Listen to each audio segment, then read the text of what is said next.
Student, पिछली video में हमने पाया था हिंदी पद्य साहित्य का इतिहास और काल विभाजन ना, जिसको आचार्य रामचंद्र शुक्ल के अनुसार 4 भागों में बांटा गया था। पहला था आदिकाल, जिसको वीरगाथा काल के नाम से जाना जाता है। दूसरा था भक्ति काल, जिसको पूर्व मध्यकाल के नाम से जाना जाता है। तीसरा था रीतिकाल, जिसको उत्तर मध्यकाल के नाम से जाना जाता है। और चौथा है आधुनिक काल ना। आज मैं आपको रीतिकाल का परिचय करवाती हूँ आचार्य रामचंद्र शुक्ल के अनुसार।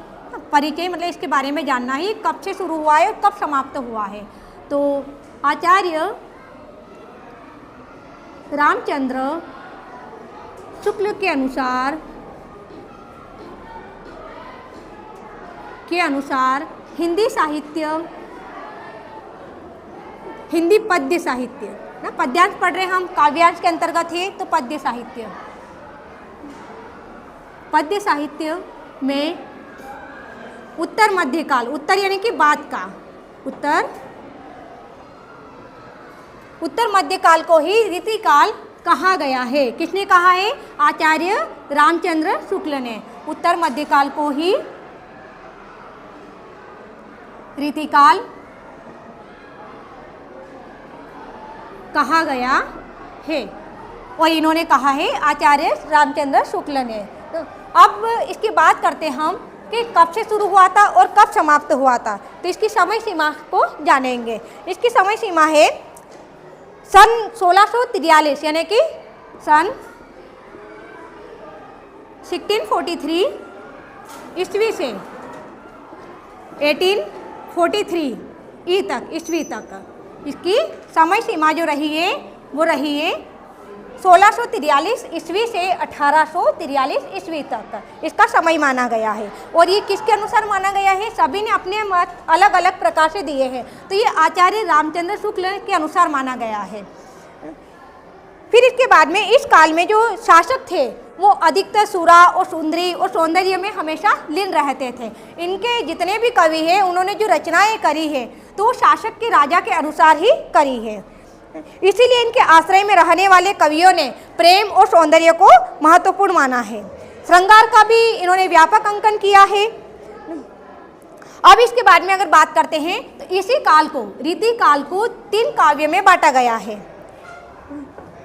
3 काव्य रूप में विभाजित किया गया है या फिर उभर कर आया है। विभाजित किया गया है। किसको किया गया है? कि रीतिकाल को। रीतिकाल को 3 काव्य रूप में विभाजित किया गया है। नंबर 1, रीतिबद्ध काव्यधारा। रीतिबद्ध काव्यधारा। अब दूसरा है रीति मुक्त काव्यधारा। या पहले रीति सिद्ध ले लेते हैं। रीति सिद्ध काव्यधारा। तीसरा रूप है इसका रीति मुक्त काव्यधारा। मतलब यहाँ पर इन्होंने स्वतंत्र होकर अपनी रचना करी है, किसी के बंधक में नहीं रहे हैं, ये पूरी तरह से मुक्त हो गए हैं। तो रीति मुक्त काव्यधारा। अब तीनों का परिचय करवाती हूँ मैं आपको। फिर तीनों के कवि भी रहे हैं जिन्होंने अपनी अपनी रचनाएं की है। तो रीतिबद्ध की बात करते हैं पहले कि रीतिबद्ध काव्यधारा के अंतर्गत क्या है। रीति की प्रवृत्ति में ना, रीति मतलब रीति रिवाज जो होता है उसकी प्रवृत्ति में बंध कर काव्य की रचना करने वाले कवि रीतिबद्ध काव्यधारा के कवि कहलाए हैं। इन्होंने अधिकांश जो है लक्षण ग्रंथों की रचना की है। कौन से ग्रंथों की है इन्होंने लक्षण ग्रंथों की रचना की है। अब इनके कवियों के भी बारे में बात करते हैं। यहाँ पर अगर इनके कवि को देखा जाए तो वो रहे हैं, सबसे मुख्य जो रहे हैं वो केशवदास है। केशवदास रीतिबद्ध काव्यधारा के प्रमुख कवि है केशवदास। और भी कवि रहे हैं जैसे कि मतीराम, चिंतामणि, बिहारी, इन्होंने भी अपनी रचना इसमें की है। लेकिन प्रमुख कवि की अगर बात करें मुख्य, वो है केशवदास। इन्होंने अपनी रचना करी है। अब इसके बाद में आते हैं हम रीति सिद्ध काव्यधारा, इसका परिचय करवाती हूँ। इस काव्यधारा के कवियों ने लक्षण ग्रंथों की रचना नहीं की है, यहाँ पर ऐसे ग्रंथों की रचना इन्होंने नहीं की है, किंतु इन्होंने रीति को सिद्ध कर दिया। इन्होंने लक्षण ग्रंथों की रचना तो नहीं की है, लेकिन यहाँ पर भी इन्होंने रीति को पूरी तरह से सिद्ध कर दिया। यहाँ इनके भी कुछ कवि रहे हैं, इन्होंने किस तरह से किया है, तो इन्होंने किया है कि नायक नायिका और अलंकार, छंद आदि के उदाहरण के द्वारा इन्होंने रीति को पूरी तरह से सिद्ध कर दिया है। और इसके अगर प्रमुख कवि देखे जाए तो वो है बिहारी। कौन कवि है इनके? प्रमुख कवि यहाँ पर जो रहे हैं वो है बिहारी। अब आगे आते हैं हम रीति मुक्त काव्यधारा, इसकी बात करते हैं। इसके अंतर्गत रीति की प्रवृत्ति से मुक्त रहकर ये पूरी तरह से स्वच्छंद यानी कि स्वतंत्र होकर इन्होंने इस धारा में अपनी रचना की है, इस काव्य में अपनी रचनाएं की है। और अगर इसके कवियों की बात करें तो इसमें प्रमुख कवि जो है वो घनानंद है, घनानंद, ठाकुर, बोधा आदि और भी कवि रहे हैं, लेकिन इसमें प्रमुख कवि घनानंद रहे हैं और रीति सिद्ध में बिहारी रहे हैं और रीतिबद्ध में केशवदास रहे हैं। इन्होंने अपने अपने अनुसार यहाँ पर रचना की है। इन्होंने यहाँ पर राजाओं के यहाँ पर आश्रय रहकर लक्षण ग्रंथों की रचना की है और इन्होंने प्रेम को ज़्यादा महत्व दिया है। यहाँ पर रीति सिद्ध काव्य की बात करें तो इन्होंने पूरी तरह से नायक नायिका, छंद, अलंकार इनको पूरी तरह से सिद्ध कर दिया। इन्होंने लक्षण ग्रंथों की रचना नहीं की है, लेकिन सिद्ध जरूर कर दिया है। तो इसके जो प्रमुख कवि हैं वो बिहारी रहे हैं। उसके बाद में रीति मुक्त, यहाँ पर इन्होंने पूरी तरह से स्वतंत्र होकर रचना की है और इनके कवि जो है वो प्रमुख कवि घनानंद है। इसके बाद में ठाकुर भी है, बोधा भी है आदि इनके कवि रहे हैं।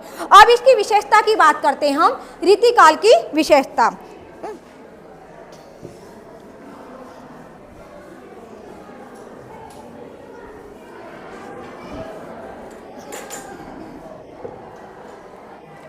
रीतिकाल, रीतिकाल की विशेषताएं,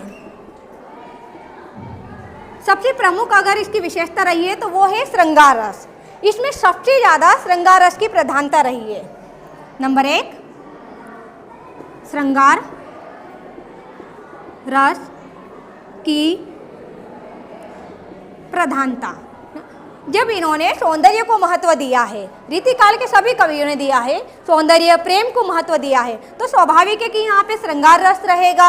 और श्रृंगार में भी नायक नायिका का अगर मिलन होता है तो वहाँ पे संयोग श्रृंगार हो जाता है, और जब नायक नायिका बिछड़ जाते हैं तो वहाँ पे वियोग श्रृंगार हो जाता है। श्रृंगार रस को 2 भागों में बांटा गया है, संयोग और वियोग ना।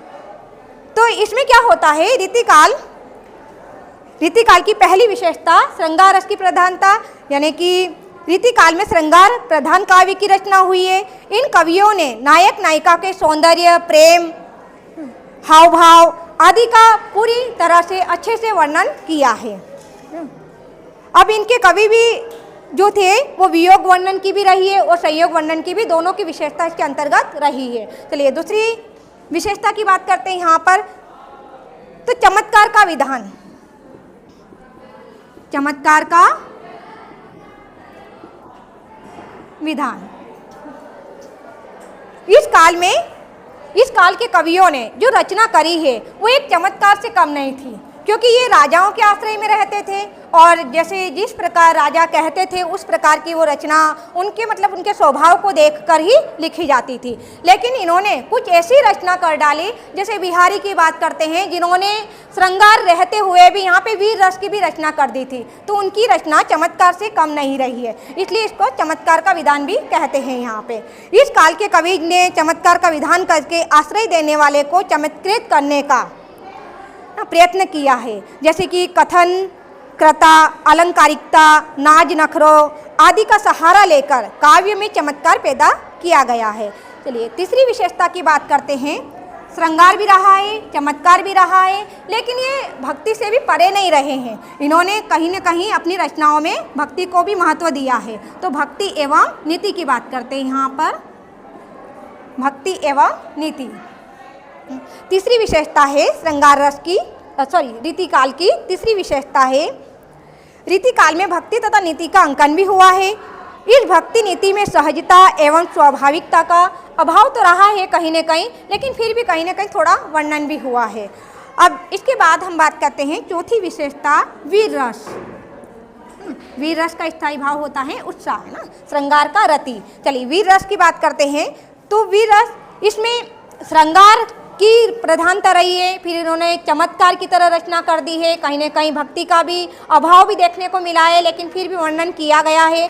लेकिन यहाँ पर कवि प्रेम सौंदर्य इनको मानते हुए, इसमें लीन रहते हुए भी इन्होंने वीर से भी ये अपरिचित नहीं रहे हैं। वीर रस भी इनकी प्रधानता रही है।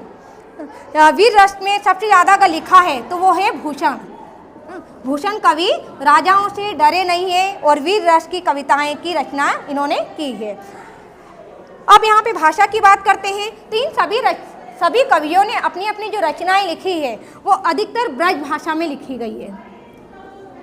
अधिकतर ब्रज भाषा के साथ साथ में उन्होंने दूसरी शब्दों का भी प्रयोग किया है। दूसरी भाषाएं भी आई है, कुछ बोलियां आई है, कुछ ना साहित्यिक भाषा तो ब्रज भाषा रही है और कुछ बोलियों के शब्द भी इसके अंतर्गत आ गए हैं। फिर इसके बाद में छंद और अलंकार। जब हम काव्य पढ़ रहे हैं और जब काव्य की रचना होती है तो छंद और अलंकार के बिना तो रहता ही नहीं है। रस भी है, छंद एवं अलंकार।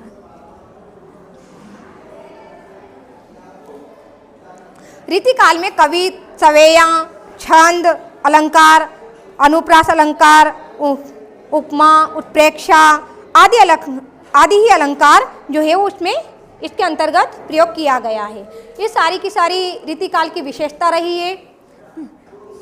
ठीक है, रीतिकाल यहीं पर समाप्त हो जाता है। और इस तरह की वीडियो पाने के लिए हमारे स्कूल के यूट्यूब चैनल SRPS आलोट को फॉलो कीजिए, लाइक कीजिए, अपने दोस्तों में शेयर कीजिए।